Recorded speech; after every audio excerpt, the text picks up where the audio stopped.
ne gremo na dopust, ampak na destination. To ni prosti čas, to je vse content creation. Vem, da ne razumeš, ampak to je zdaj ta slang. Vse, kar rabim za izlet, je en hud powerbank. To ni važno, če grem New York, London ali Prago. Jaz na TikToku iz tega bom naredil sago.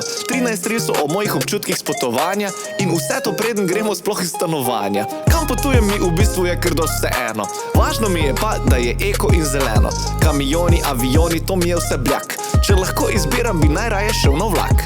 Waterdubu je idejo, plačala je mami. Gremo nekam gor na fjorde, kjer bomo lahko sami. Meni je dosti vseeno relacije, dolge ali kratke, dokler imam neomejene mobilne podatke. Nočem razočarati svojih 112 sledilcev. Tudi na letališču najdeš me zraven polnilcev. Najbolj strah me je, če sem iskren, samo poleta. Zato, ker ni glih eko, pa ker gor ni interneta. Pol pa feedcheck, backcheck, da me bojo admiral. Upam, da na plane kdo popizdi in grem viral. Upam, da nihče nima glutena ali oreškov in da vsi na svetu govorijo znat angleško. Če to mesto, kamor gremo, ni nikjer med trending. Sorry, han, ampak tale flake is not attending. Če že moram najdem družbo, si tudi na tujem. Sedimo zraven, a se z njimi vseeno dopisuje. Spimo lahko kjerkoli, lahko hotelje ali pa bajta. Rabim eno lepo steno in malo ring lighta. Letos sem bolj noter, sonce me sploh ne oplazi. Itak sem trenutno v svoji emo goth fazi. Kar se tiče znamenitosti, me sam zanima, ko kdaj pride iShow Speed, kje polon tle streama. Zame enostavno tule res ni večje sreče, kot da vidim ves ta svet skozi te 3 leče. Če je bilo kaj viral, jaz najrajše gledat grem.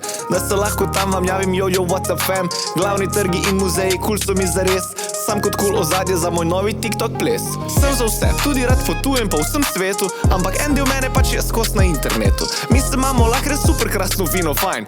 Dokler sem pod mizo, lahko vedno tudi online.